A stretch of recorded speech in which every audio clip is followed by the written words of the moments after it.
So you guys remember how Twitch was changing this policy because, quote, the policy was out of line with industry standards? Well...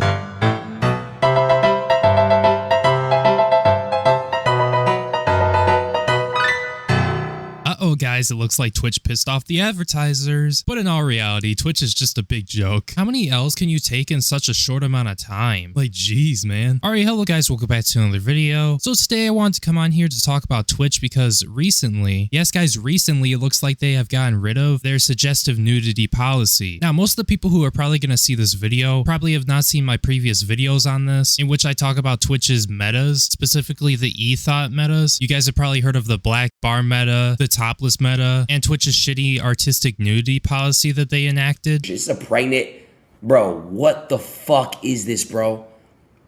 I just looked at a furry penis, bro. I looked at a dog's dick. I'm telling you guys don't believe me, bro. And then they quickly took away. Well, yes, guys, it looks like we won't have to be dealing with any more of that because it looks like Twitch has updated their policy once again. And with this new updated policy, it makes it so nobody is allowed to do the censor bars or do like the topless meta, artistic nudity, or anything like that. They essentially updated their sexually suggestive content policy back to what it used to be, which of course this is bad news for all of the E-thots who have been using Twitch to promote their OnlyFans because now they have to cover up and can't show all of that on stream. Now, before we dive deep into this, I just wanted to say one thing. These changes for Twitch have been a disaster. Like, it's been real bad. And do you want to know why this all happened in the first place? Well, that's because a topless meta streamer got banned because they obviously broke the rules. You know, Twitch's sexually suggestive content policy. And then after that happened, they spoke out about their ban, and Twitch decided to loosen up on their sexually suggestive content policy, in which they decided to let Twitch streamers make their content sexually suggestive if they wanted to, but they would have to include a label that shows that the stream is for 18 plus. Now, on top of Twitch allowing streamers to reveal more of their bodies and be more sexually suggestive, they also decided to allow one other thing that really didn't go too well for them. They decided, hey,